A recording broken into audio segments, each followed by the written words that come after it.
Oh no!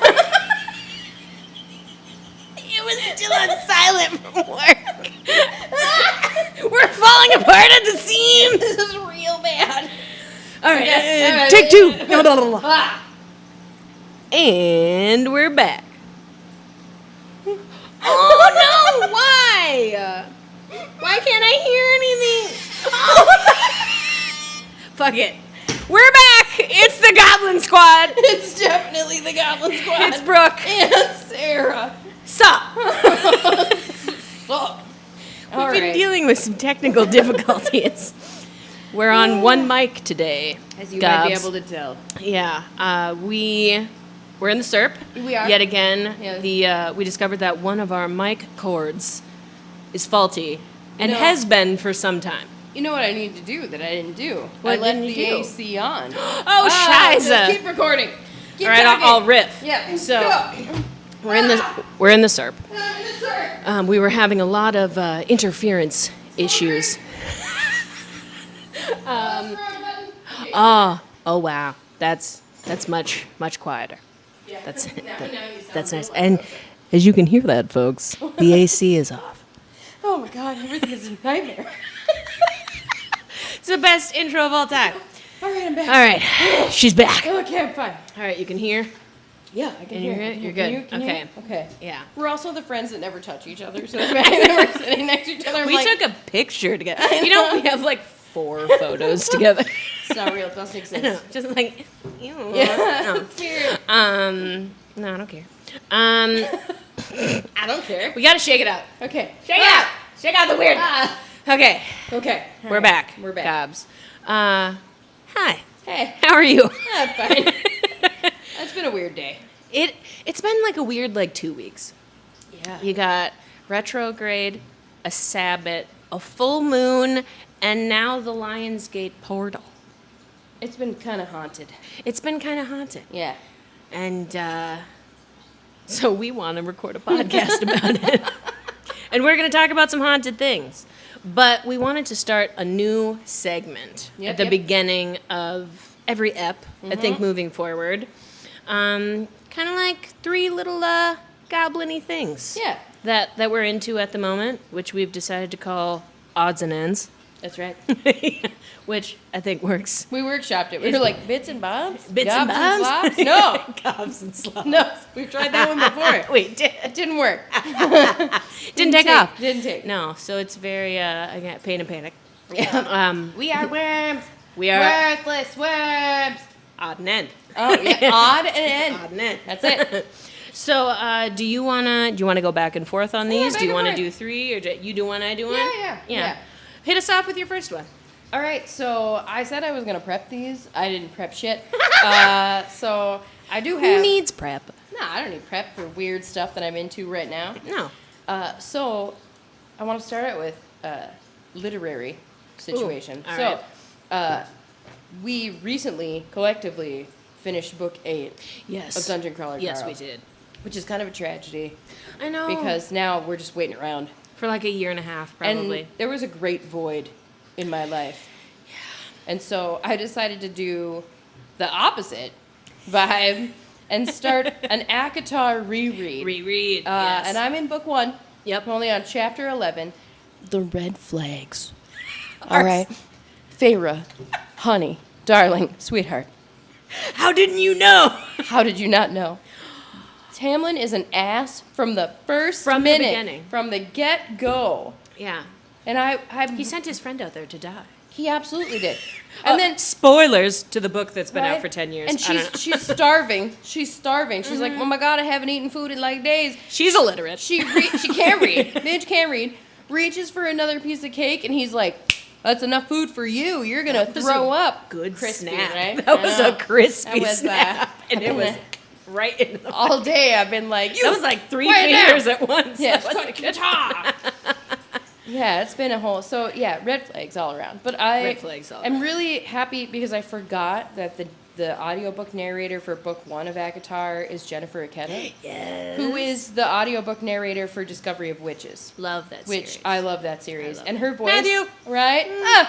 Diana. One of my favorite fictional vampires. So good. I love how the vampires work in that series. I do too. like I the do too. vibes. So strong recommend for both Discovery Witches, which we're both big fans of.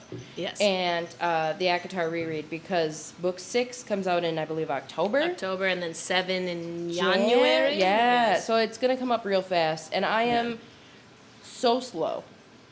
Even with the audiobooks. Like, I know I have to start them now because you're finishing something else, Oh yeah, I am So, by the finishing time- a D&D campaign. right? By the time you finish that, I will have just enough time for you to lap me 2 or 3 times. Well, because I can listen at work like a psychopath while I'm I can't. doing my I've job. tried. I can't listen and do. I have to be like cleaning or gardening or cooking. I can't type and listen to anything. I can like fully scream at people via emails while listening. No. I'll start typing like, and then. Tamlin, you are a red flag. You are a piece of shit. So I'm into that. Into That's that my right first now? one. That's Yeah, your is first that one? the ACOTAR refresh.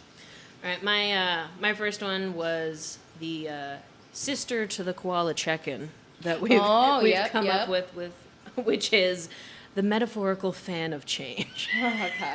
Because we've been talking about like boosting ourselves up. Yeah. Because, going through, again, as we mentioned before, all the fun, energetic stuff that's happening right now, but kind of forcing the wind back into your own sails. Oh, yeah. Because at the end of the day, it's like, if nothing can get you out, you kind of have to find that little boost. Yeah. So we've been joking like you're like a box fan, right? Yep. Turning your fans up to 4. 4.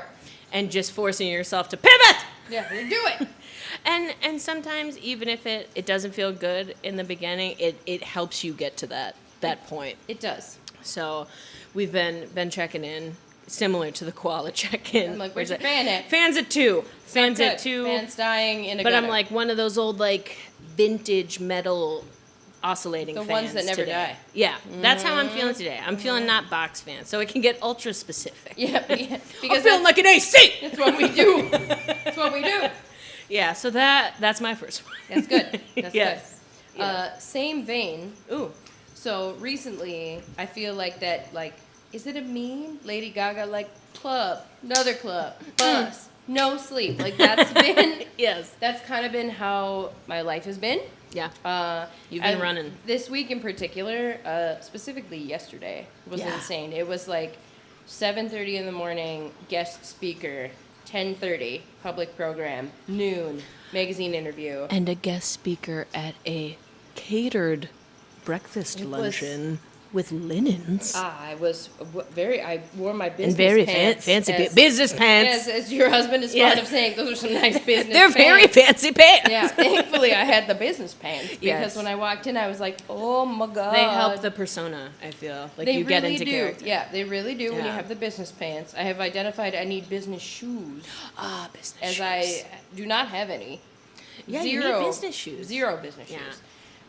So I've recently got into the, like, kind of funny idea, like, I always found it to be kind of like a comfort creator when they're like day in the life of a business owner, or like here's what's on the schedule today. Yeah. And like weirdly when people do content like that, initially I was like, I can't relate. Like I'm at home and I'm like, I'm loading the dishwasher today, like Yeah.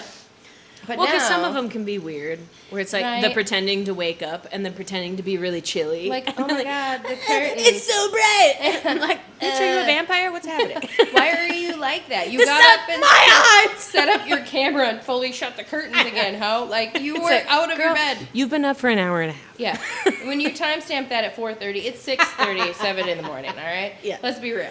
Yeah. So I've been kind of using that to turn my fan up to 4. Where Hell I'm yeah. like, Hell yeah. no, you can do it, Yeah. right? And also leaning into, this is kind of an odd and an end, doing shit when you're not motivated. Yes. So just, again, this is not like an item for odds and ends, but like a thought process that I can still be fully functional and not have a shred of motivation. Yeah. Like, I can And that's go very through... where the metaphorical fan of change. Yeah, because, like, if I relied on the whims of motivation at this point, like, I would have quit everything. Yeah. I mean, I don't No. feel any ounce of motivation. It's like the fake it till you make it. It is. And sometimes you have to do that because sometimes the world and life is horrible. It is.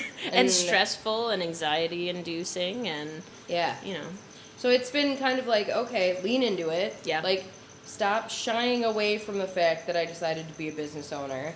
And that, thankfully, the business is being incredibly well received. Yeah. Which means there's a lot more requests, right? And so learning, like, using this as a skill to manage time.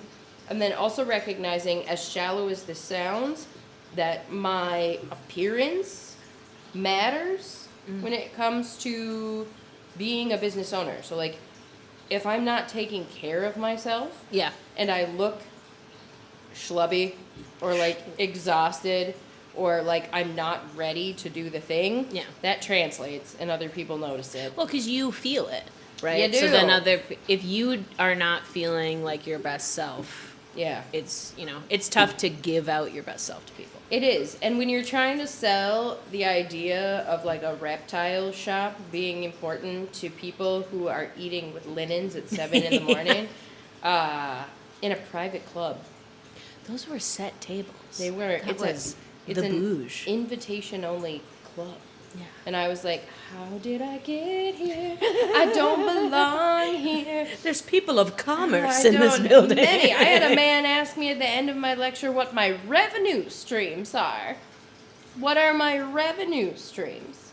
Yeah, these are fans of four conversations. And I was like, oh boy, okay, all right. yeah, I'm focusing. I need business shoes. And I kept thinking, I was wearing tennies, hiding them under my business pants, which are long one and saw. flowing. No, Long they were and very flowing. comfortable. It Yes. was fine. Yes. But anyway, fan up to 4. Fan up to 4. Motivation not required. Yes. Fake it till you make it. I like that. Mm-hmm. My second one is cranky boxes, Oh, yes. Yes.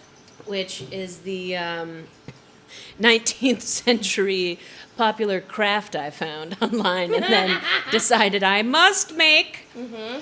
And the reason why this was on my list, similar to my number one, my first instinct when I was getting the supplies to make it, it's basically you're making a panorama picture that's long and you move it on little spindles and dowels and then you show a story, right? And my first instinct in my brain, unfortunately, was how can I make something that would be good to translate into content?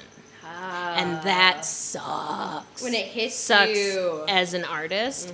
And I realized for a while now, especially when I was having the thing with like not doing a tarot deck and stuff, Yep. I have been putting myself, I've been the cranky in the box. Yup. And I've been putting myself just in this little box of everything has to be palatable. The only art you can make and share has to be on brand. It has to be like this. It has to be something that the masses are gonna like in such a niche space. And I recognized myself doing that, so I pivoted. Yep. Pivot. And I made a story about Bug the Slug. It's very sweet. And I think it came out so cute. And It's super cute. I want, and that's the thing, I do want to share it, but in the vein of, because my first instincts were, I'm going to make a wheel of the year. I'm going to, pander to this, or I'm going to do moon phases, or something that people might think is really, really cool and not too weird or not out of my element or whatever. But I want to share it in the vein of, like, explaining that. And then Yeah. being like, just make weird shit, and the people who are going to appreciate it will appreciate it. Yeah. And I feel like in the landscape of social media, it's so easy to fall into that trap of... It's dangerous. I have to stay in my niche. I have to make something that's palatable. I have to make blah, blah, blah, which sucks. It does suck. Sucks. Yeah. So I caught myself doing it, and I spent, like, most of last weekend You did. making You went this into craft. a cave. I used a I drill. was like, bitch, are you alive? I was using a sander. I very had proud. E6000 glue. It looks amazing. And I made this thing, and now I want to make like a felt version because I saw people Yeah. doing that, or like quilted versions, and you put like a light behind the panorama picture. Oh. So I will share it on my page, on the squad's page, and everything eventually. But The sound of Yeah. it turning is my favorite. It's the paper on the dowels. It's real. Yeah, it sounds amazing. It was like it scratched a weird brain itch, and I was like, yeah. And it's just And the art is super fucking cute. thank you. Yeah. I was Yeah, looking dude. up a lot of slug facts. What did Clay used to call them? Antonio. Yeah, The slug. Yeah, every slug and worm he Oh, caught. yeah! Remember when he was little? I remember that. My little nephew he just for some reason named them all Yeah. Antonio. They were all Antonio. This is my slug, Antonio. So that's my number 2. Basically, not losing authenticity to the big bad world of the internet and other people's perception. That's a good number 2. Cranky boxes. Cranky boxes. Look them up. They're real cool. I'll share photos. You should, because it's fantastic. What is your number 3? So my number 3 is similar. It's just a project I want to do that I've been putting off, and I've mentioned it to you twice. Yes. So I want to make a super tiny, like, display box for these little tiny shells that I've collected. So I have some that I got on our trip to California, Yeah. and some that I found just last week when we went down to the beach. Mm-hmm. And they're like so small. And so I want to make a super mini, like with real glass and real wood and like tiny little hinges, like display box for them. tiny little Yeah, just so small. Which And would be that's so cute. all I want to make. That's it. It's been in my head for like a week that I need to make this thing. You have and I mentioned haven't- it multiple times. I haven't made it. So that's my number 3. I got to make a thing. That's not You gotta for make the a thing. world. Right. That's for you, and if you end up sharing it, cool. But that is not your intent starting out. No. It's I want to make this thing Yep. because I want to make it. Exactly. And if I share it, cool. If I don't, it's mine, and I like it. Mm-hmm. And that's all. It's all it needs to be. My third one was Prince, Oh, Prince. because I on my birthday went with my mom to Paisley Park, Oh, so cool. and I just wanted to talk about how amazing. Talk about it. Yes.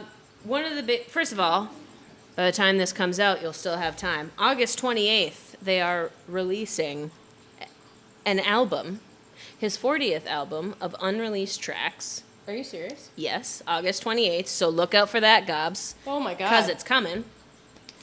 And my favorite part, I think, aside from just walking through Paisley Park, which is super cool because he intended it to be a museum eventually. So it's love just that. everything is set up like rooms to specific songs or specific albums or vibes, and then you go in there and there's this big atrium and everything's painted like a sky, like clouds, and there's chandeliers and everything's purple.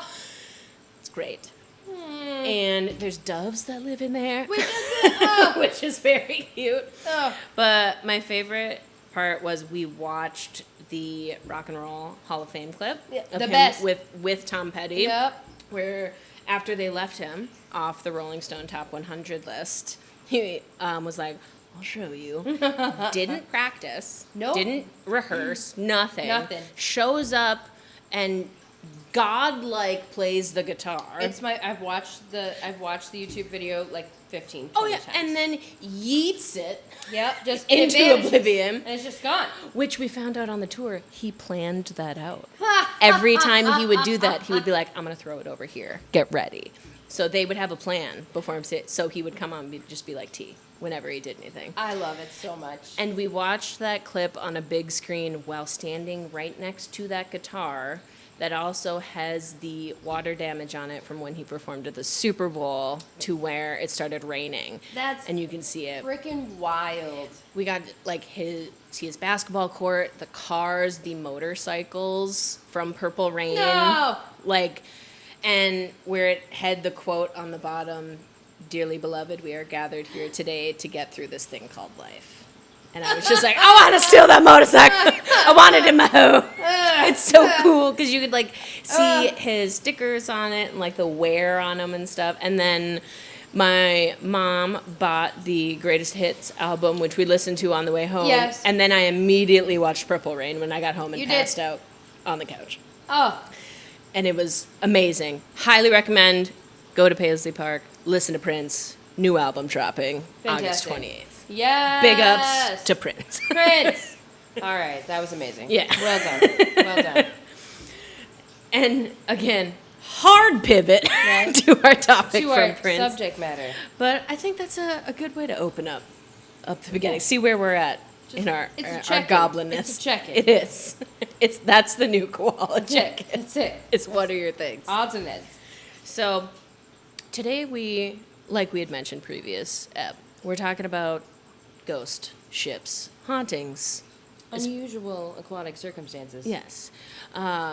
In the Great Lakes and beyond. And beyond, indeed. Because we got a story that we've been teasing for months, a year, a long time. A very long time. Yes. So we have a Goblin listener submission. Hell was yeah. Sent to us many moons ago. Thank you, Gob. We love when you send us stories. We do. And this is a true story. Mm-hmm. So for the safety and security of all participants, names have been changed. Yes. The Gob who submitted this, I have assigned a moniker to. Love it. We will be referring to them as Science J. Love It's it. like Silent Bob, but just Science J. I can't. I'm drinking a beverage. Ignore me. You know what I mean. Wait, are you saying science or silence? Science. Okay. Science J. Because then you this said person- silence, but I'm like, have I been mishearing you this whole time? You have not. Science J. Science J. Which is great. I love it. So I'm going to start. I'm going to read Science J's story. Yes. And then I'm going to add, I have a few sidebars. Ooh. And you're going to need to comment on this story because it's wild. And I haven't read this since it was initially sent to us. And Oh, I remember it'll be like us new. talking about it for a while. Because it Because was it's bonkers. bonkers. Bonkers. Strap in, All Gobs. right, here we go. So this is a potentially not paranormal. Could Yeah. have just been a mental health situation. Yes. And so again, all names of participants have been changed. Yes. So I'm going to start out reading from this Scob. Scob says, Hit it. "My name is Science J. I'm a biologist. I love the Goblin Squad. Shout out. Ba, ba, ba, ba. And I had this weird experience happen to me when I was a field biologist in Bristol Bay, Alaska, Rad. which is a bay that empties out into the Bering Sea. So, Science J was actually hired as an observer for a private fishery company, and the job was quality control technician. And so, this private company had technicians that would jump on different boats that were taking on fish, and those boats were called tenders. And so, the tenders, along with the technicians, would take samples out of each catch that was brought by the fishermen. And so again, quality control, private company, so this was not through a government organization. So Yeah. a lot of times field biologists, when people think of biologists, they think that all of them work for the government or universities. Yeah. But a huge percentage of field biologists are actually in the employment of private companies that need to do environmental studies and quality control. So Right. it's kind of a normal pathway forward when you're like, I must make science work. Yes. It's rough out there, field biology. And Rough. so, Rough seas. is there a button? The disappointment. Do we have a disappointment? In case you haven't noticed, I'm weird. I'm a weirdo. I don't fit in. And That's you. You're that. That's what you get for putting the soundboard in front of me. I feel like it always has to be in front of you now. Also, this one. you had me in fruit pies. Oh no! I hit it twice. It went again. You had me at fruit pies. That's Brooke today. It is. It is. All right. Sorry, that was a bad pun. Rough seas. Rough seas. You know, biologists have to work too. As They I say do. that to you. No, it's fine. You don't know. I didn't make it as a field biologist. I couldn't handle it. Anyway. As we sit in your serpentarium with your name on the wall. I've done nothing. I pivoted. I couldn't make it out in nature. Wild out there. All right. All right. So these tender vessels Yes. have groceries and gas, and they would buy fish from fishermen, and also they would transport those goods between processing plants on land and the fishermen on the water. So that's where Science J found themselves. So the situation was a living situation, and Science J would move from boat to boat, throughout the entire season. Yeah. And so this is a contract position.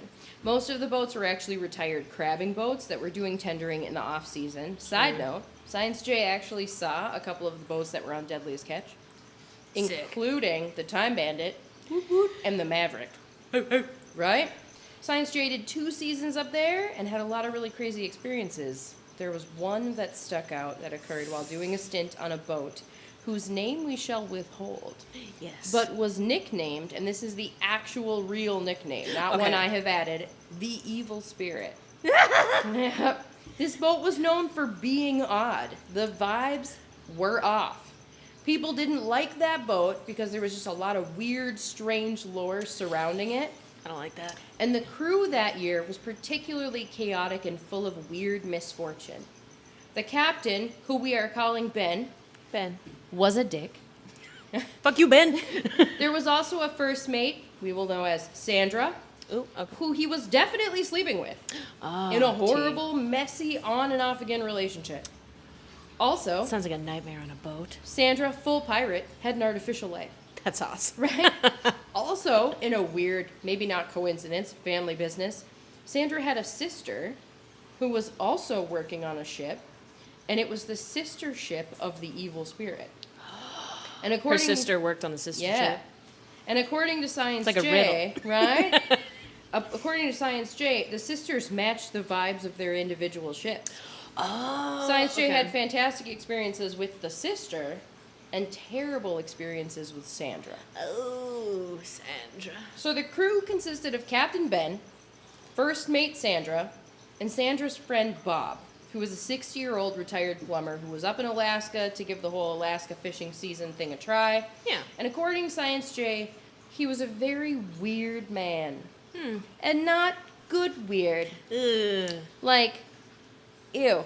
Like creepy weird. Like, Science J would walk in on him watching softcore porn Yikes. in the galley In the galley? out in the open. Okay, this is like slowly coming back to me. Yeah. Communal living space on a ship, on a boat, softcore porn. And you can't even run away because you're stuck on a boat. You're like, I just want to cook here, man. I live here too. I live here, You Bob. have your own quarters. Yeah, and I he did. imagine, I'm yeah. sure he did. I bet they didn't have a TV in their quarters. Maybe that's why. It doesn't excuse it, Bob. I don't know. Look on your phone. Yeah. Google Doesn't boobs. excuse. Like, come on. every middle schooler in the world knows how to Google boobs. Google boo. Get on board, Mom. So, But for real, like do that over there. right? Bad weird, not goblin Yeah. weird. No.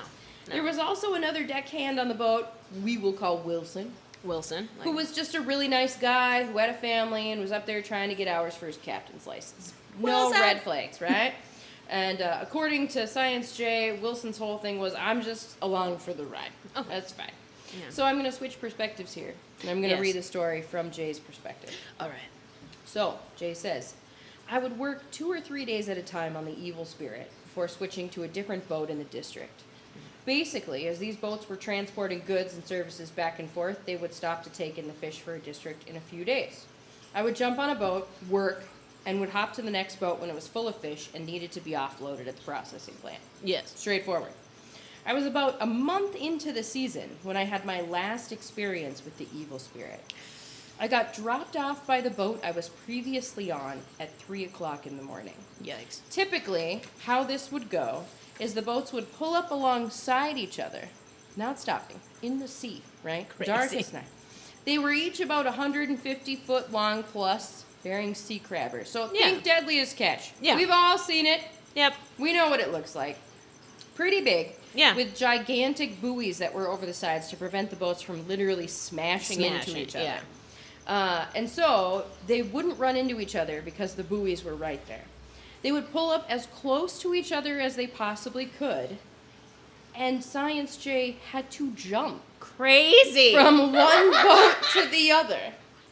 And the gap was pretty substantial. We're talking 6 or 7 feet wide. Bitch!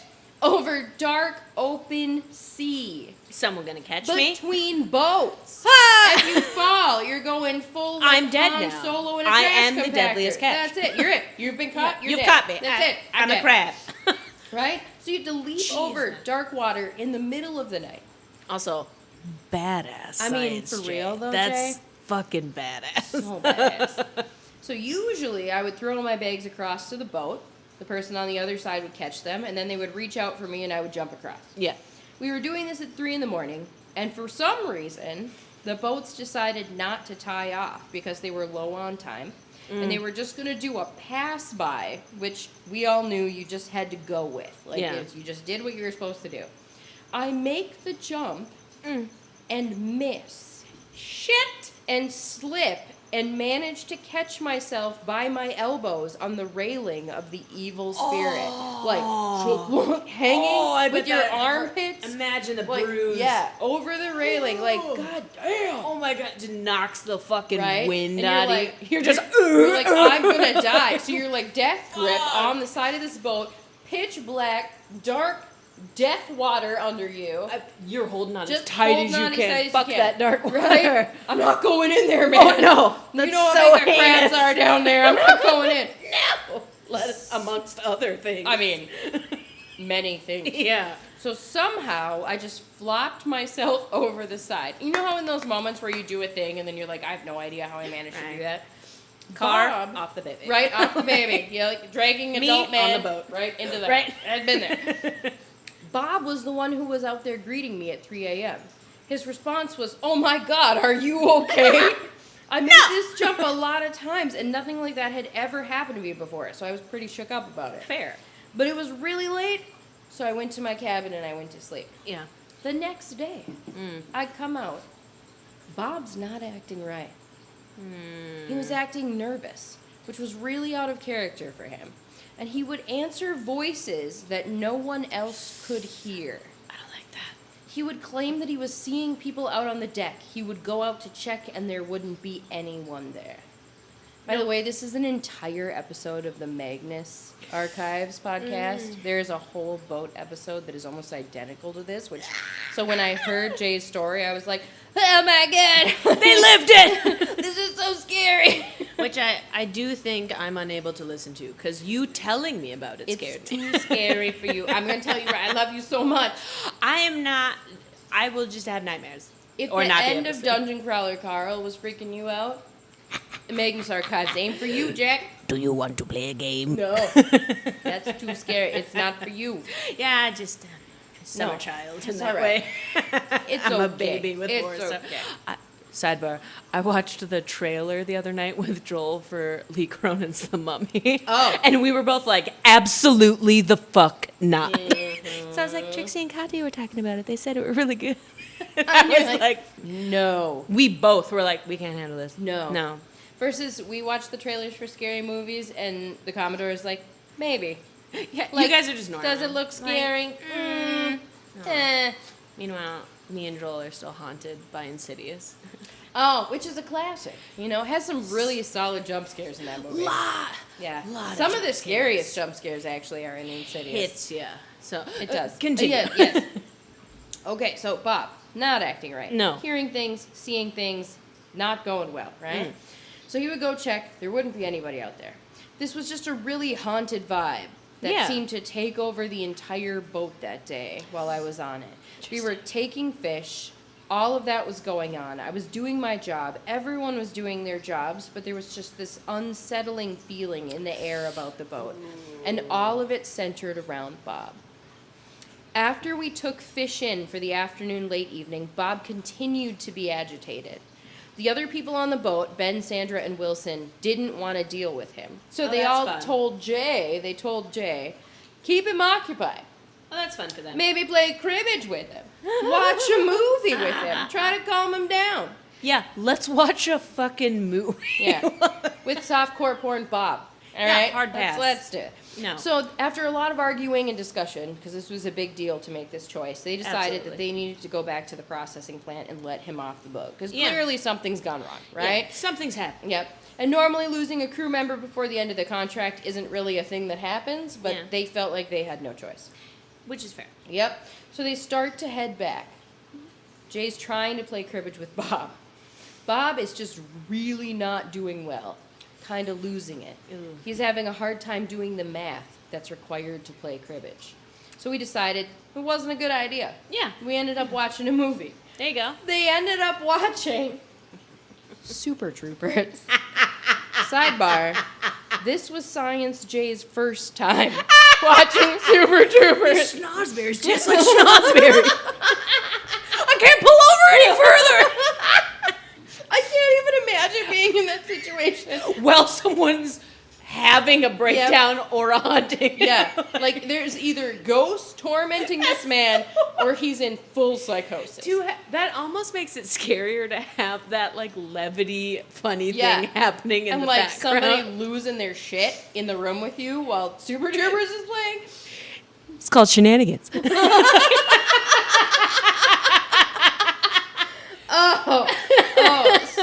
So bad. I That's felt so bad for so Jay. I was like, oh my god, not Super Troopers. And I Bob's hope- just looking at things that aren't there. I hope called they were able shenanigans. to enjoy that at a later time in their life. I hope so too. I hope you did a rewatch, Jay. I really hope that. So again, Super Troopers in the background. You're in a galley with a dude who's seeing and hearing things that aren't there. Yeah. Rest of the crew fully not helping at this point. In That no way sucks. participating. I don't love right? that part. I don't love that either. No. Also, Jay is not a permanent member of this crew. Right. So they're putting the person I'm a that jumped- 1099 employee. Right? Like, come on. And for real, it was a contract gig, man. I'm going to have to take taxes out of this. Like, fuck that. Yes. Ugh. So Bob is continuing to do poorly. He's hearing voices, not having a good time. Neither am I, says Jay. We're trying to keep it together. We got through the movie. Bob goes into his cabin to try and rest, comes back out and says he's still hearing voices and weird shit's happening and we don't know what's going on. But we are just stuck on this boat, heading back. Now, for context, the districts were divided by estuaries, so they were essentially assigned to a river. Yeah. And the processing plant that we were returning to was a little ways up the, I'm going to say this wrong, but I think it's Knockneck River. There we go. I got her. I got some fun names in mine, Right? too. I spelled them out phonetically. Yep. We also had to time the tides because there were really insane tidal fluctuations that would expose mud flats and sandbars. So we always had to time going up the river with high tide. Yeah. It's a 5-hour boat ride at a minimum, but it could turn into a day plus if they weren't with the tides. So we're heading back. We get to the Knockneck sometime at night. When we arrive, our company was down a tender and asked if we could take fish. The captain agreed because we were not at capacity. And as a captain. result, right? As a result, Captain Ben, as God a damn it, result, we missed the window to drop off Bob. Fuck! It was the dead of night. We're taking fish. Bob is in the cabin. He's not participating in work. He's fully non-functional, most likely either in full haunting or full psychosis. Yeah. No way to know. No. While the rest of the crew is trying to do their jobs. Every fisherman I encountered, I was tempted to ask, hey, could I just hop on your boat and get out of here? But I decided not to say hold on anything. with my elbows as hard as I hey, can. man, can I just leap over there at Yeah. this point? I'm going to yeet my bag over. I'm out of here. Fuck this boat. But decided not to say anything. Stuck with it. We finished taking fish, and I ended up going back to my cabin. The living area of the boat had a strange configuration. There was a washer-dryer right up in front off the deck, then the shower and bathroom, and then my room. Then there was a door, and beyond that was the galley and everyone else's sleeping quarters, and the stairs that went up to the wheelhouse. So luckily, I was a little bit separated from all that was going on. So their cabin, totally separate Yeah. from the rest. I'm in my room, trying to ignore what's going on, reading books, listening to music. Right. At some point, in the dead of night, which this was summer in Alaska, so it was really only dark for a couple of hours. Right. This was during a time when it was dark, so again, probably around 3 in the morning. Wilson knocks on my door and says, hey, Bob just pulled a knife on the captain and really seems to lose it. I forgot about that part. And I'm scared, so I'm going to come hang out with you. Wilson, God damn it, Wilson. first of all, Wilson, lock yourself in your own cabin, all right? Wilson has the right idea, though. Power in numbers. Strength Someone in numbers, has a knife. right? Don't be alone. It's not that hard. You don't want it to be like the Thing, where you Hit get them with a separated, stick. right? Ha! Smash him with a shoe. Yeah, Hit him yeah. with a boot. Whatever you gotta can do, Tag team. right? Boom. Run out of the cabin, shove him in, lock the door. Whatever you Yeah. gotta do. Also, if I'm on the sea, I want my homie Wilson there with me. Right? Like Castaway. It's Wilson! Wilson! Wilson! Help me! So they're together. Yep, so Jay's like, sure, man. Come on in. Come on, brother. So Wilson and I are just hanging out. I'm on the top bunk, he's on the bottom bunk. And we're having like a camp. weird, very awkward sleepover. Trying to ask each other about our lives and not think about what's going on. Oh. At some point, we hear a really loud noise, and white smoke starts to come out from under the door of my cabin. Oh, I hate that. I hate that. We go into a full-blown panic. Fair. We throw on our fishing boots without socks, which sounds like a serious situation because I've seen Deadliest Catch. Those Yeah. boots look heinous. Yeah. Run out of the cabin and into the house of the boat, and it's full of white smoke, which, as it turns out, was actually from a fire extinguisher. Okay. So Bob It had was the let powder. off a fire extinguisher inside the boat. We can't see anything. We That stuff turn, stings your eyes, too. right? We turn to go out and discover that he has roped the door to the deck shut. Oh. So Wilson and I are swearing and trying to remove the lines that are securing the door and looking for Bob, but Yeah. can't see him. Oh, that's horrifying. We open the door hatch to the deck, finally get it untied, and I run across the deck in a blind panic to the bow of the boat where there's a tool shed they call the doghouse.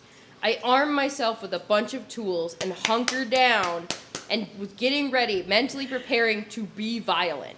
Like, all right, I'm psyching myself up. Jay is a I'm gonna fucking have to, right? badass. I know. I'm like, Badass. Jay's just sitting there like, I'm gonna have to bash a motherfucker. Story who's is so insane. He's either got demons Right. haunting him, or we're in some kind of psychotic event. Yeah, something's happening. That's not all right. Nope. So fully preparing to be violent.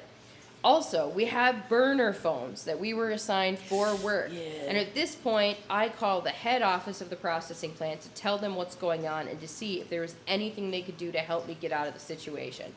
Their response, oh, sorry, we can't really help right now because we can't send anyone. It's the middle of the night. Escúchame. Right? But this is happening right now. In the middle of the night, I need help. I am in danger. My life is in danger. Help me. Fully no. I'm supposed to jump from boat to boat in the middle of the night. Yep. This guy has a knife Yep. We don't know where Bob is. and is haunted. Yep. The fact that he's just eloped. No one knows. And is just No one knows where somewhere Bob is. in the midst of a fire extinguisher Right? is so scary. And it gets so much creepier, right? So Jay is just hunkered down in the doghouse / tool shed, right? Gets armed. off the phone, and at some point, Captain Ben finds me in the doghouse and brings me up to the wheelhouse where the rest of the crew was barricaded. While So Bob, Sandra and Wilson are in there. yeah, too. they were Okay. all together. Okay. So, right? She's got a knife. And apparently, this all happens while Bob is actively rampaging below the deck in the galley. Like, they know he's in there, they can hear him in there. Just being So causing they a ruckus. run up to the wheelhouse, barricade the door shut. He kept asking if he could be let in. He kept coming up to the door. Let me in. Let me in. Will you let me in? No, I dude. hate that so At much. this point, I would be like, we're going to die out here. That's like, this is... Santa Right, Biblica. immediately, no. Jesus Immediately, Christus. no. Holy water, holy water, holy water. Like, no. That's the religious trauma Yeah, coming no, up. no, Like, absolutely I not. rebuke it. Yep. Absolutely. No, you cannot come in. You are No. not welcome or No. invited. Don't ask me that question, dog. You're not coming in, bitch. Absolutely not. No. I hate that part so I know. much. Can I come in? No. You, but- I don't know what you are. No, like, you used to be right. Bob. I don't know what you are now. I don't But know I what don't got like in there, it. Bob. No. I've listened to the Magnus Archives. You're not coming in, dog. No. So Never let them in. Dude. Never let them in. Never let them in. No. So they just kept telling him, "No, you're not safe.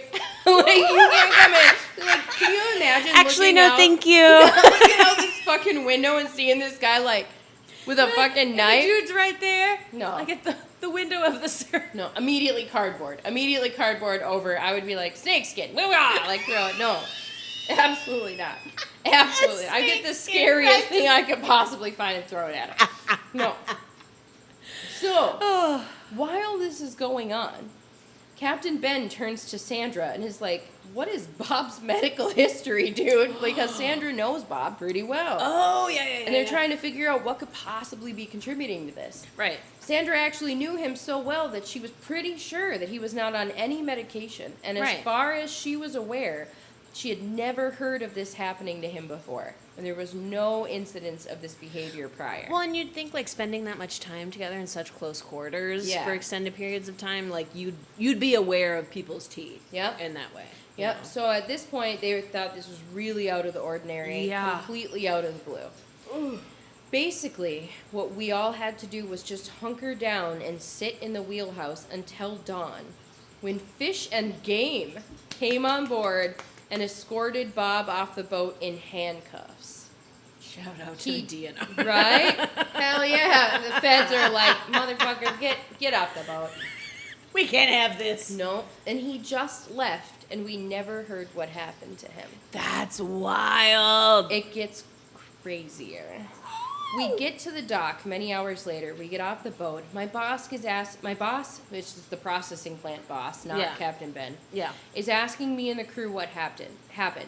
At this point, Captain Ben calls me crazy for calling the processing plant and for being afraid for my life. So Ben, let me get this straight. Fuck you, Ben. You barricaded yourself in a wheelhouse, and you're accusing Science J of being crazy. After this dude pulled a knife on you. And set off a fire extinguisher and used rope to try to tie other people into a space, and you think they are crazy? But Jay is being dramatic. Crazy. I don't like Captain Ben. No. Suck a dick, Ben. Sounds like a dingus. Right? We all continue on. My boss gives me a room at the processing plant to stay for a couple of days before going back out on the water because my contract had another 2 weeks. Yeah. I recover on land for a little bit, go back out. Again, everyone is asking me what happened because they heard rumors. And, of course, Jay's going from boat to boat, right? And so everybody at this point, it's spreading like wildfire through the river mill. So I share the story with other fishermen that have been working out on the water for decades. They all responded the same way. They had never heard of anything like this happening before. I wrapped up my first season and went home.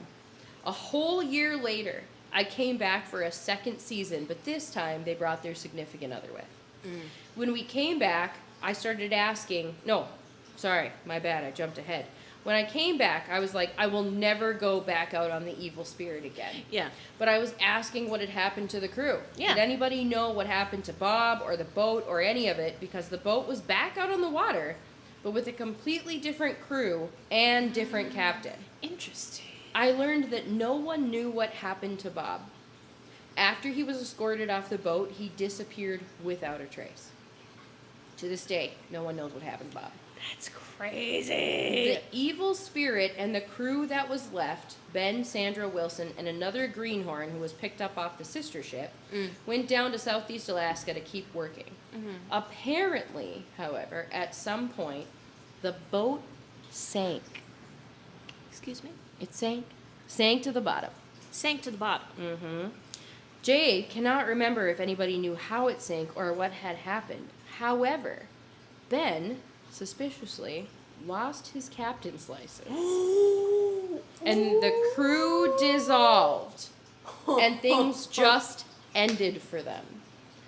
But the evil spirit was dredged up from the depths of the ocean. I was like, what's the timeline on this? It was patched up and put back out on the water. And the evil spirit is still out there, along with its weird vibes. And people still believe to this day that the boat is cursed. Science J! Science J, Goblins. Fucking salute to that was a fantastic entry. Fantastic listener story. Fantastic. Wild. High quality. Why the We are fuck? so glad you're alive. Oh my You could God. have died so many times. You survived. You could have died Dude. so many times. Honestly, survivor's instinct. You knew. Run. Run. Don't be alone. Get a weapon. Yep. Make a phone call. Get with the other people. Right? Distress call. Yeah. Don't let them in the room. No. No. Sorry, Bob. No. Can I come in? No, Bob. No. Sorry, bud. I hate So that. sorry. I'm blessing water in the sink and throwing it at the Right? fucking door. No. That's it. In nomine I'm Patre burning. Spiritus Sanctus. It's immediately like, and you get a palm leaf. And you. Yeah, I'm like, Does anybody have tobacco? Let me just I'm just smoking a dart, Just blowing it the at the smoke. door. Ah, Be gone! yeah. Like, I rebuke you. absolutely not. No.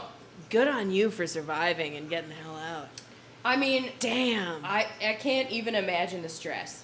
Oh my God. I cannot imagine the stress. Being out on the water, especially treacherous waters, and doing one of the deadliest jobs. Right? Water where people have died. Deadliest catch. It's called that for a reason. One, because of the stress. People just be having heart attacks. Right. And then because you get your hand caught on a rope. Oh, that's it. No hand. No hand. Where'd my hand go? You could have ended up I like have Sandra. no phalanges. No leg. Yeah. Right? Right? Just out there. These things happen. These things happen. But you made it. Are you two watching I Axie right now? was distracted. The He keeps swimming forward and then scooching back and then swimming forward. There's an axolotl in the Serpentarium, and we've moved him into I'm a going to tank. take a video of it. And I've been trying to monitor him. And what this is telling me is that I need to adjust the flow of the water in his tank because it's too high. Is that what's happening? Yeah, but I mean, he can go wherever he Maybe wants. he likes the current. I mean, he probably does. He can go wherever he wants, but he hasn't quite figured out. Well, he started in that pot. I mean, Bud, you can go anywhere you want. I mean, honestly, if you were in a giant pool that had a current, is that the frogs? It's crickets, I think. Is it the okay? I'm like, what is it? Yeah, there's a It's- lot of crickets in the toad tank. Oh, Yeah. it's in the tones. Because the crickets can climb up the sides. Oh, I you see go. 'em. I Yeah. see 'em. Yeah, So yeah, they yeah, are yeah. hiding from the toads by running Yeah. up the sides. And the There's- toads catch them at There's night. one that I believe is dead or has drowned on the back of Jack. It does indeed happen. The crickets, not good with preservation. It'll freak you out if I walk over there and show you how many crickets are actually in there. So Is up on there the wall a there, shit ton to of the left of that circle, that kind of dark mass of dirt, that's not dirt. Those are crickets. Yeah. See how you feel about mealworms and stuff, and earthworms especially. It's earthworms, That's how I yeah. feel about crickets. I don't care about dry bugs. It's slimy worms. That they bother me the least. No. See, like The slimy ones. I don't like to touch earthworms. Doesn't bother me. I don't. I can stick my hand in a full bin of dry bugs. I don't care. You couldn't do that with earthworms. It would No, give you the heaves. Absolutely not. I mean, I'd do it for money. Don't Like get if me I was wrong. on Fear Factor. Yeah, or but I would something. never eat them. The part of Fear Factor where they make people eat things, absolutely not. Immediate loss. Immediate loss. I did that once. What'd you eat? An earthworm. Why? I was a kid. Were you just curious, or was it a dare? Dare. You did the dare? I would have kicked the other kid in the nuts. It was my brother. I would have kicked him in the nuts twice. I'd be like, no, you dick. I'm not eating a worm. Front and back. Yeah. No. Absolutely not. I was a child. You were the youngest. I was the oldest. That fair. Right? It was gross. It is. It gross. tasted like dirt. They eat dirt. That's probably why it tasted. Dirt and poo. Ew. I'm sorry. we'll cut that out. Sorry. We're not cutting it out. We won't. We won't cut it out. Now, once again, I thank gotta you. lock in here. Thank you, Science J, It was amazing. for that amazing story. It was fantastic. So great. It took us a long time to read it on the pod, we got there. but you did an amazing job with it, and thank you, Science J, for sending it in. Thank you very much. Continue Oh. sciencing, by the way. Science J Fuck is yeah. still an active biologist to this Hell day. yeah. So As you should be. bring science to the people. And stay weird, me. Damn right. All right. That Now, axolotl, though, I can't look at him. He's I know. He's got two brain cells, and they're not doing the same he's thing. at the just same swimming time. forward, floating back. Yeah, swim forward, float back. Again, if I was in a large pool that had like a little bit of a current, I would do the same thing. I'd be like, Maybe that's what he's doing. I think that is what. Look at his little gills; they're fluffing up. Look at it. And then I stop and I float back. It's really good for his muscle tone. Yeah, Yeah. he's getting bigger. I know. I'm happy for him. I'm happy for him. He looks good. Hey, Gobs. Brooke, in post. We hope you enjoyed that amazing listener story as much as we did. Shout out to Science J and Sarah for putting all of that together. Such a great story. If you would like to leave the podcast on an upbeat vibe, a little note here, now's the time to do so, because I'm about to regale you with a horrifying story of a ship that went down on Lake Superior in the early 20th century and does not have a happy ending and is kind of a giant bummer, which I realized about 2 minutes into telling it that I have created a horrifying hard listen. So if you're prepared for that, soldier on. If not, I hope you have a great rest of your day. And stay weird. Fans up to 4. Yeah, and we're back. All right. So, my story is quite different. Yep. I wanted to start off with a callback to our very first episode of the pod. Oh my God. With an apology to Lake Ontario. Sorry. I'm so sorry. We forgot about your existence. I couldn't remember your name, and it was the pressure of the microphone. It was our first time. It was. We couldn't use the computers in our pockets. That's a tragedy. No. I can't Google the lakes. No. That's crazy. So, shout out to you. And a big shout out to the Edmund Fitzgerald, to Gordon Lightfoot, to all 29 souls lost. We pour one out to you.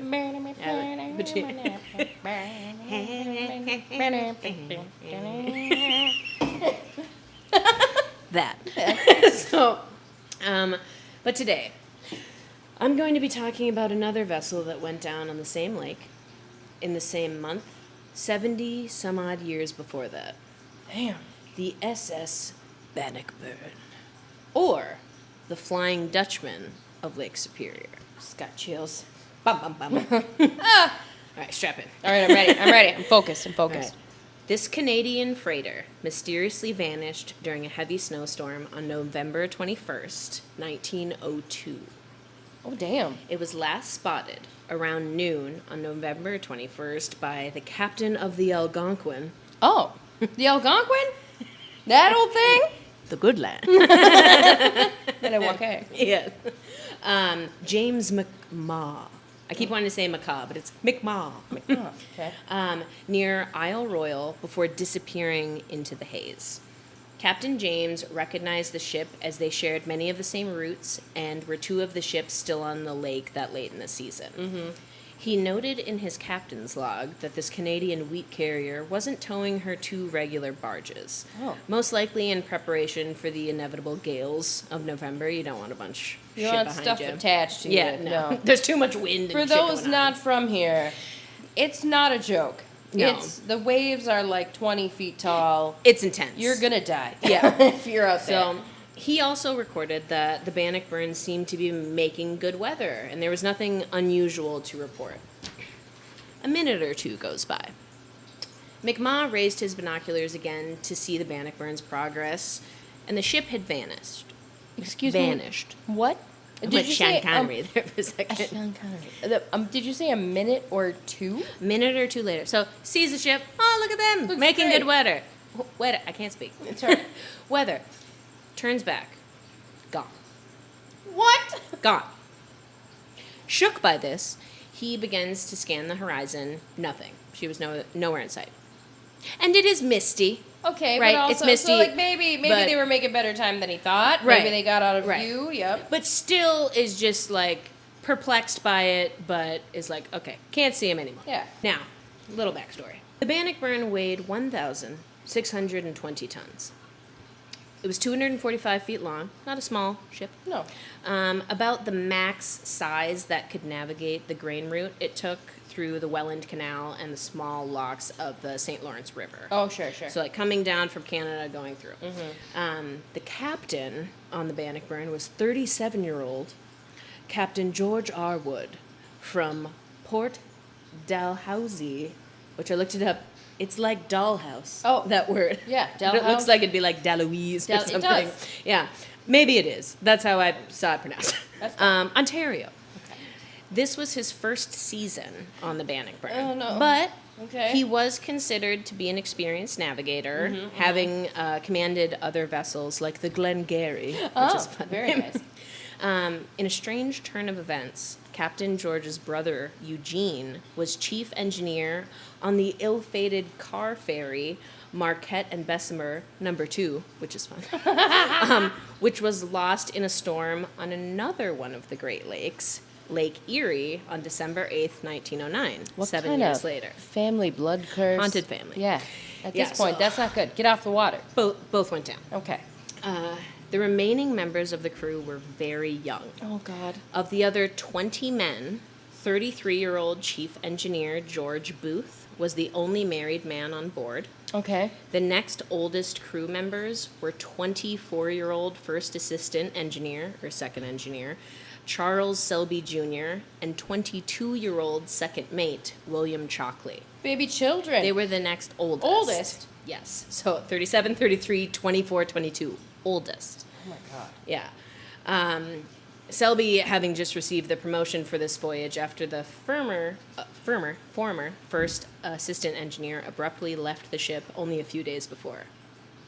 Did he have like a dream? Did his wife have a premonition? She was like, It's if you get best on that time boat, to be like, divorce. I quit. Yeah. I quit. Okay, I'm out. I'm not doing. I have good a timing, bad my man. vibe. Bad vibe. The rest of the crew ranged from 17 to 20 years old, except for the youngest member, one of the wheelsmen, Arthur Gallihan, an orphan working aboard to support his 3 younger brothers. Orphan. He was just 16. Oh my God.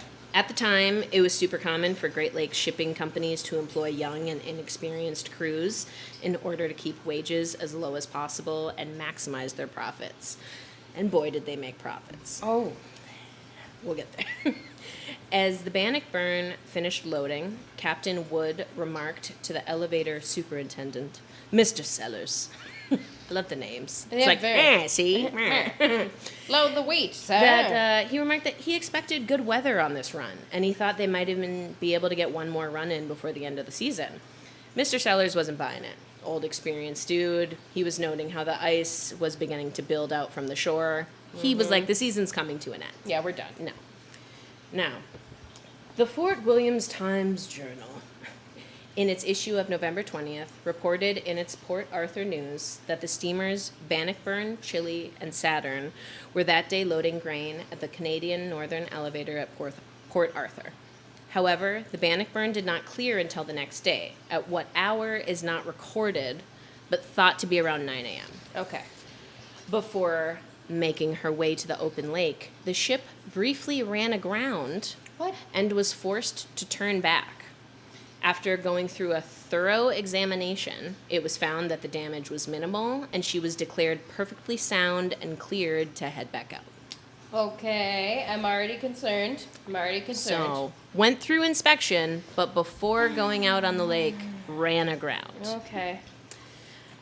After this departure, little is known about what happened on this final voyage. The Bannockburn's average speed and departure time would put her right around where she was sighted by Captain McMaw from the Algonquin. His statement was that at a point about 50 miles southeast of Passage Island and northeast of Keweenaw Point, running against a strong headwind, he had sighted a vessel which he believed to be the Bannockburn. She appeared to be running well with a favorable wind, but when looking for her again moments later, she had disappeared. The weather at the time was hazy, and McMaw supposed the ship had simply gone into the mist. But he remarked to his first officer at the time, the ship had vanished very quickly. As the Algonquin made her way upbound later that day, she encountered heavier seas, but eventually made it safely into port without too much trouble. As night fell on the 21st, a vicious storm fell upon Lake Superior with towering waves and punishing winds. That night, the Northern Navigation Company's passenger steamer, Sean Connery, the passenger steamer, the Huronic, a sister ship of the Noronic, which is a fun name. These are fun names. Again, another ship that would burn later in the Toronto harbor in September 1949. Shipping is haunted. It's haunted. There are so many ships that have gone down. Lake Superior is full of ghosts. Yeah. Yeah. Yeah. So they were sailing upbound to Port Arthur when heavy snow began to come down. Fred Landon, a young sailor aboard, wrote in his daily diary, his little log, on the 21st that the ship encountered the worst storm of the season. So same day. The weather was so intense that the ship's engines were damaged and had to be repaired the following day. During breakfast the next morning, Landon overheard one of the officers say they saw the lights of the Bannockburn fighting through the storm during the night. At that time, no one thought much about this sighting. They were doing the same thing, fighting through. On the 28th, a week later, upon learning of the Bannockburn's disappearance, Landon wrote, "Heard today of the missing Bannockburn, the boat we passed on the night of the 21st. The sighting from Captain McMaw was made in the daylight, though through misty weather, he gives an approximate location. The pilot house crew of the Huronic, who claimed they saw the ship that night, gave no record of the hour or location." Oh, okay. It was just like in jest, so it didn't really help in any. Yeah, they were like, we saw tracking it. down. We saw Yeah. it. We don't know when. We don't know where. So, when the ship failed to arrive at the Sioux Locks, the speculation and uncertainty began. Ships getting delayed in rough weather, especially in November on Lake Superior, not uncommon. No, pretty normal. At first, the Montreal Transportation Company wasn't that concerned, until more and more time passed and the families of her crew became desperate, seeking information. The pressure finally mounted for the company to explain what had happened to the missing sailors. After all this time, they had not even like attempted to explain. What the hell? There was no way to know whether the ship was missing, sunk, or simply stranded somewhere. Engine failures happened pretty regularly, especially during heavy storms like this one. Every couple of seasons, a ship would go well past their scheduled arrival date, only to be discovered sitting idle or grounded a few days later. You know, there's not wireless communication. Right. Yeah, They be like, don't have a hey, way. come help me over here. Yeah. Yeah. So, I mean, I'm on a rock. it was limited to as far as the eye can see. So it's like you're out of sight, you're lost until someone sees you Right. again. So on November 26th, a manager of the Montreal Transportation Company, Mr. L.L. Henderson, under intense pressures from the families of the crew, claimed he had received a telegram Claimed. from the office of the ship's underwriter that the Bannockburn was located on the north shore of Lake Superior, opposite Michipicoten Oh, okay. Island, and that her crew was safe. This account was reported in the Fort Williams Times-Journal. The Bannockburn was located, I'm doing my old-timey voice, Yep. on the mainland north of Michipicoten Island. This morning, J.J. O'Connor of Port Arthur received the following telegram from George McCurdy, Superintendent of Marine Insurance, Chicago. Bannockburn, ashore the main island. I love it so much. North Keep of going. Michipicoten Island. News brought by the Germanic. The Germanic is a freighter owned by J.T. Hutchinson, Co. of Cleveland. Reported. Right? And seen. That Telegram. was great. Yeah. When the crew Wild. of the Germanic were later contacted and interviewed about this supposed sighting, they had no knowledge of ever seeing a grounded ship, Oh, God. and said if they had seen a ship in such a state, they would have come about to investigate. Yeah. The You wouldn't journal just go by. later printed a retraction and noted that the Bannockburn was still lost on Lake Superior. No. So this fucker fully lied. Was like, they're fine. They've What been do you seen. mean? They're Paper- not lost. Paper printed it, everything. Oh, God. And then he'd be like, JK. And then the dude who said someone couldn't confirm his source. No one on the Germanic was like, yeah, I said that. Nothing. No. Yeah. So, regardless of this blatant lie, two large salvage tugboats, one called the Boynton and the other called Favorite, which is Love fun, that. were sent to the scene to investigate. After steaming for miles up and down the shoreline around the surrounding islands, there was no trace of the missing vessel. The two tugs fought the gales only to return empty-handed. By December, the Bannockburn was given up for lost.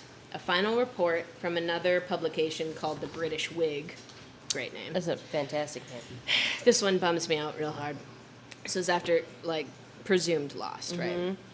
It is generally conceded that the missing steamer is not within earthly hailing distance, that she has found an everlasting berth in the unexplored depths of Lake Superior, and that the facts of her foundering will never be known. Isn't that haunted? Oh my God. I don't like it. I don't like it either. Horrifying. On December 15th, a patrol, so this is, Yeah, weeks you know, later. almost a month, Yeah.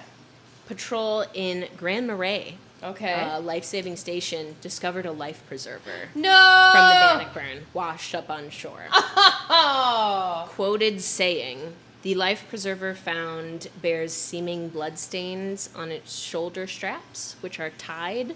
This condition is taken to indicate that the preserver had been washed from the dead. Oh no! And that is the only verifiable evidence At all? of that ship. So 3 years later, in March 1905, the Welland Canal, which they came through, was drained for maintenance. At the bottom of the canal, the workers discovered a large piece of steel, evidently from the bottom of a vessel, has been found in the Welland Canal, which is believed to solve the loss of the Bannockburn. However, this was discovered 3 years after the ship sank in a heavily used canal. There's no concrete evidence that it positively belonged to the Bannockburn. Okay. But there's a lot of conjecture around different things that have been found. 'Cause in the same year, in June, the steamer, Crescent City, Oh, okay. All right.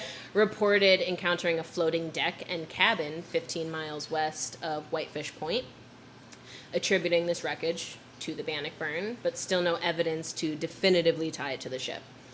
Many think these are attempts to explain or rationalize the disappearance, attempts to understand it. But the final resting place of the Bannockburn has never been confirmed, and it's still a big point of conjecture. What we do know is that it wasn't ever seen again after a severe storm, taking damage earlier in the same voyage. But even then, it underwent inspection and was cleared. And the ship was only 9 years old. Okay, so it wasn't like an old... No, wasn't beat like up- an old rickety... I mean, it was Yeah. 1902, Fair. but Fully it fair. was only 9. So the theory offered by Captain Macaw from the Algonquin is that the Bannockburn quickly left... once it quickly left his site on November 21st, she suffered a boiler explosion and quickly sunk. That was his theory. Oh, okay. But there was no evidence to back that either. By the time this had become somewhat of a rare occurrence, with that just exploding, and the crew of the Algonquin would have either heard or at least seen the explosion. And you feel like there would have been parts, right, Yeah. everywhere. Another theory is that the Caribou Island Lighthouse was already out for the season. It was shut off on November 15th, even though ships were sailing into December, and that it struck the shoals and sunk. But there's issues with that theory as well, which is why there's so much mystery on the ship that remains. But the mystery doesn't stop simply at her disappearance. What?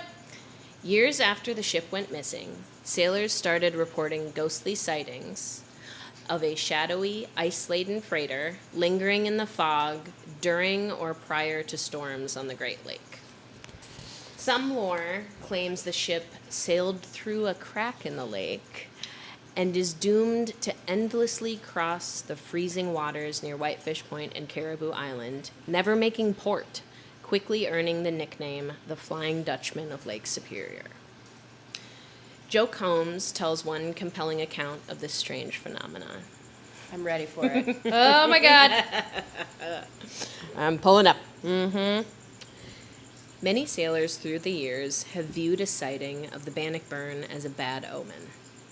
This feeling seems to accompany the more fanciful supposed sightings, such as the ones with skeletons aboard the ship. Yep, skeletons. Others regard the Bannockburn more as a warning of danger, much as the ghost of the Grey Lady of the Outer Banks. The story of the iron ore freighter Walter A. Hutchinson falls into this latter category. Shortly after World War II, the Walter A. Hutchinson was headed to the Sioux Locks in a storm. 11 hours out of Thunder Bay, the crew knew they were close to shore, but could not tell how close. They had been running close to the shore, but with a loss of their electronics due to ice. They did not know how close they were. Mm-hmm. The wind was coming out of the northwest and would have been pushing the ship closer to the shore. They could steer a course more to the north, but this would put the seas on the side of the ship and cause the cargo to shift and capsize. So, preferring to risk this possibility to run aground, rather than capsizing. Mm-hmm. The Bannockburn had been sighted on a parallel course by the crew.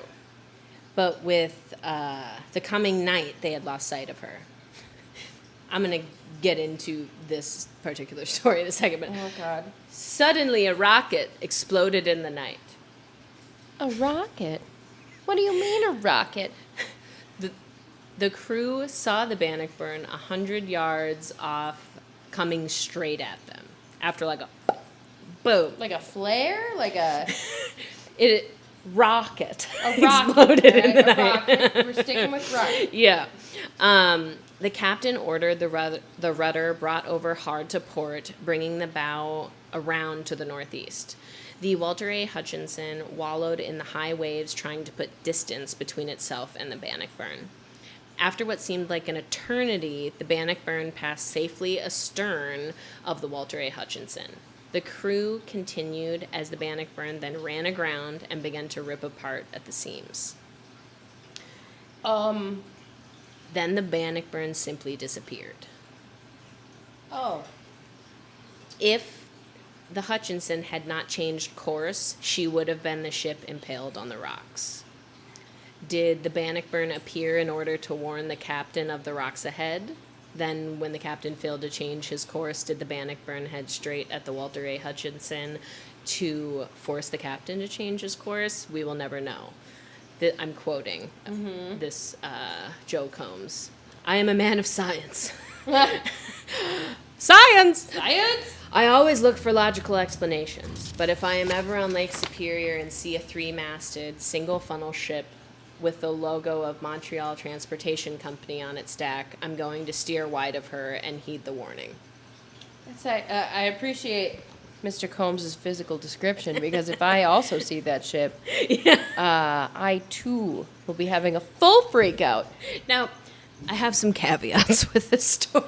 All right, good. That helps me. With the rocket. I want to know about the rocket, all right? Who shot this rocket? Whose rocket? It's the whole story in general. Suddenly, a rocket. However, the sources for this particular story are not amazing. They're not great. It is from a blog, and the name of the ship, Walter A. Hutchinson, does not come up in any archives for a vessel operating on the Great Lakes, even if it was renamed. Okay, that's not a thing that happens.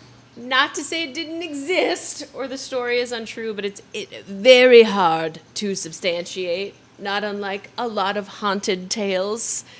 But just, put that. It bums me Put out that in your because I bag. want the boat to be real, but Oh, also yeah. like shipping records, boat nerds are pretty intense. This one's a little better. All right. The first source material declaring the Bannockburn as a ghost ship comes from a manuscript written in 1909, 7 years later. Okay. Not like 2016. Where it's like, was that like your great grandpapa? Yeah, did did you he have tell a you this dream? horrifying story of the rocket and the boat? So Rocket. I wanted to put that in the review. I was shoots a quoting it. rocket? I was quoting the story as written. I'm glad you did. Yeah. Very entertaining. Sorry. So the first source material. And now, by certain superstitious sailors, the Bannockburn is supposed to be the Flying Dutchman of the inland seas. And there are those who will tell you in all earnestness that on icy nights when the heaven above and the sea below are joined in one black pall, they have described the missing Bannockburn, a ghostly apparition of ice scudding through the gloom. Ooh, Right? that's good. That's very good. And this is but one more illustration of the fact that of the romance of men who go down to the sea in ships is not confined to the big oceans. Oh, That Chills. hits a little better than Chills. The Rocket. That is from James Oliver Curwood, The Great Lakes and the Vessels That Plow Them. wow. Yeah, That's a good 1909. one. That's a good one. So like, this was basically lore and then kind of continued into, like, people forgot about it, and then when you see something else, and that it's became the face, I think, of that for whatever, like, That's pretty weird good. story. Yeah. Now, are these sightings mere superstition, mistaken identity to similar ships of their kind sailing the same waters, like the Rosemount or the Westmount, almost identical sister ships Oh, to the Bannockburn, well, sailed after the time? perhaps. You just see them in the mist. Ah, there goes. Yeah, evil. Pulling this thing over. Yep, I'm out. Evil. Evil. Yeah. Wherever the truth lies, the lore and legend of her disappearance has kept her story alive for well over 100 years. And this is I would like to end you with a haunting quote. From at Big Old Boats YouTube video on the Flying Dutchman of Lake Superior. It's a great watch. I loved this ending bit so much. So direct quote, fully credit to Big Old Boats. In those days, late season losses were common. Tonnage was easy to replace, and there were plenty of young men eager to work. The term ghost ship gets thrown around a lot, and people debate what it refers to. Is it a derelict ship left to drift without a crew? Is it a vessel that vanishes in the night without a trace, only to be spotted again and again throughout the years, hiding in the mist?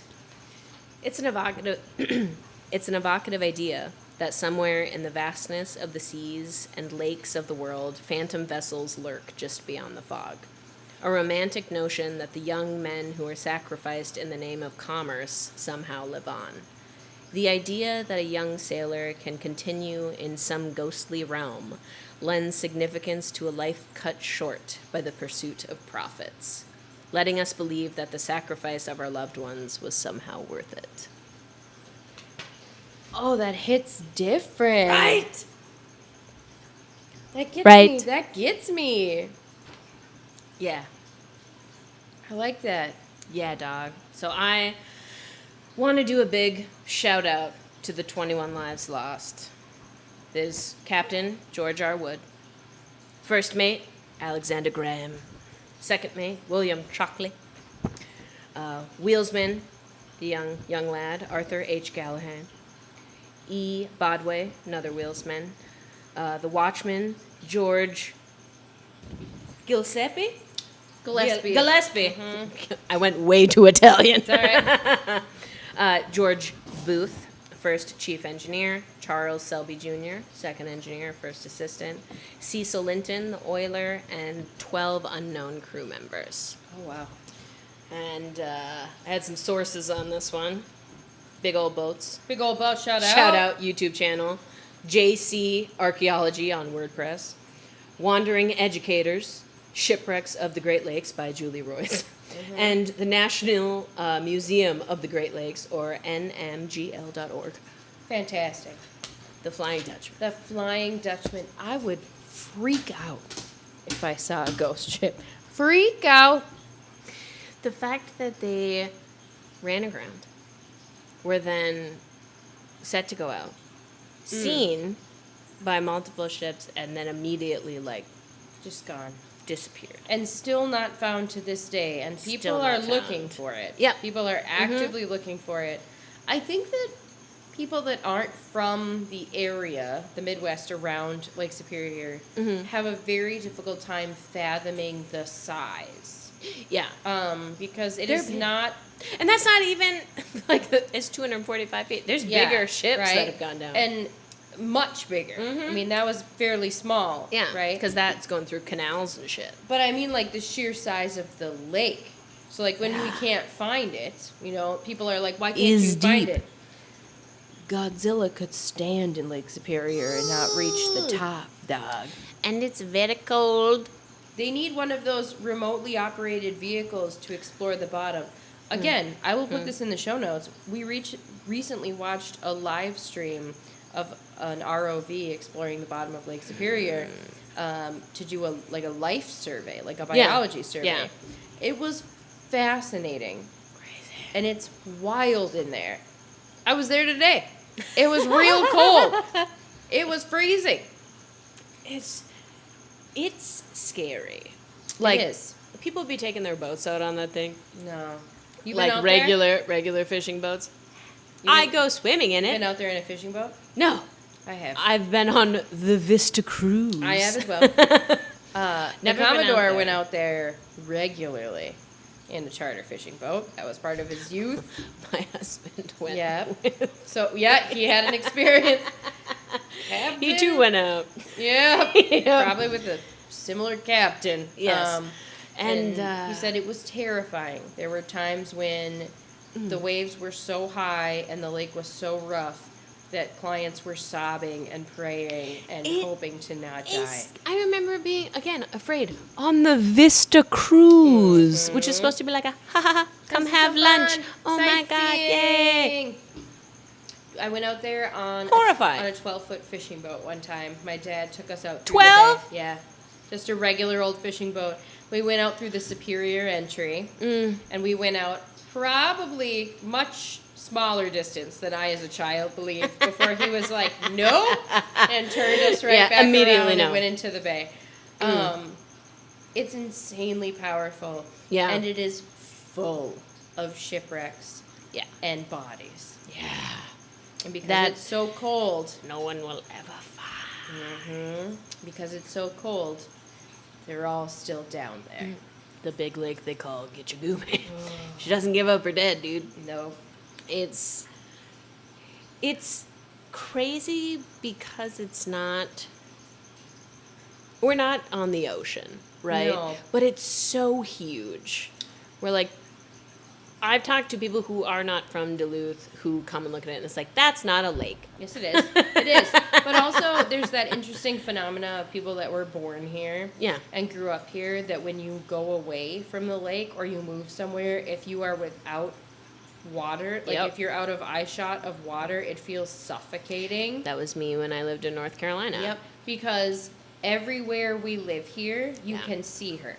Yeah. Like there's no, unless you go like up over the hill that's behind our town, Yeah. like you are 2 minutes from being able to see her everywhere you go. Yeah. And so when you leave, it is this like horrible claustrophobia. Because I was actually today, I was at a local spot called Anger Tower Yep. with my nieces and nephews, and the youngest that was with us today was looking out from the top of the tower, and he was trying to say that he could see the end of the lake. And I was explaining to him that what you saw is not the end of the lake. It's just as far as your eyes can see. Yeah. And his little brain, he's only 5. His brain was like, that doesn't make any sense. Like, that's the end. You're talking I can see it. crazy, The Auntie. lake can't possibly be that big. And I was like, oh, you have no idea, you It's little, pretty you little goblin. So, be cautious big. Yeah. and respectful. I still remember going up to Anger Tower with my science teacher during school hours. That sounded like a weird purpose. At 5 p.m. on a Thursday. It was during a symposium. We were doing earth science. The whole class was up there. But we're at Anger Tower, and she was telling us, she's like, how tall you are right now. The lake used to cover all of this. And I was just like, I'm so small and insignificant. Like, I remember just being horrified, and I think about it all the time. Hawk Ridge Hawk Ridge is the old shoreline. That freaks me out. Uh-huh. Freaks me out. Yep. That's We're- why we have the big hill behind our town. we're like a blip. We are. We're nothing. We're a blip in the time span of everything. Stressing me out. Fans up to 4. Fans up to 4. I only have like maybe 40 good years left. That's not that many. Knocking on. Right? Please, What please, is- please. What is this? Is this wood? Yeah, it's It is? composite. Ha-ha! That's fine. Works. Rebuke it. Rebuke it. Ah, you cannot come in. No. Oh, so yeah, we took you on an emotional roller coaster. That was a wild ride. Through some odds and ends, an amazing listener story, and then a harrowing tale of 125 almost year old ship sinking. Rest in peace to those sailors. Rest in peace to those young lads, and just if you're gonna go out on the big lakes, just be prepared. Be careful. Have safety equipment. Mm-hmm. You know, Don't tempt it. don't tempt Don't it. tempt it. Respect it. Not to say they weren't doing these things. I know. Obviously, this was a But long time ago. nowadays- But nowadays, Don't tempt it. people still be doing stupid shit out there on the lake. We see it every year. Oh yeah, watching them put their boats in. It's like, No. what the fuck are you No. doing? Out in the bay? No. Mm-mm. So, be careful. Send us more listener stories. I want more stories. I want more stories. Let us know your odds and ends for this week, I would love to hear them. for this summer. Really, what do you got going on? I feel like I put you in such a like. I am insignificant. I do. I'm spiraling. I'm spiraling. I'm thinking about That's what my I- ancestor. That's what I'm here for, folks. Bringing it down. My ancestor that died working on a boat. Crazy. Yeah, just I have. I'll for this post on Instagram. I want to post Yes. a picture of his ring. Yes. I'm the only member of our family that owns anything that he ever had. wild. Hell yeah, you should post it. So, 17 Remembrance. years old. 17 years old, fell off the damn boat That's fucking crazy. under the ice. Again, young. Yep. So young. He had lied so that he could get the job. Mm-hmm. That sucks. So, sorry to bring it down, Gobs, but also, I got no also. I'm still spiraling. I'm spiraling. I'm actively freaking out right now. Also, I'm spiraling. Spiraling. Here you go. That's my character. I'm the trash man. I come out, I throw trash all Over the ring. Over the ring. and then I start eating Garbage. Does that help? That does help. There's only one other thing that could bring this up. You know what it is.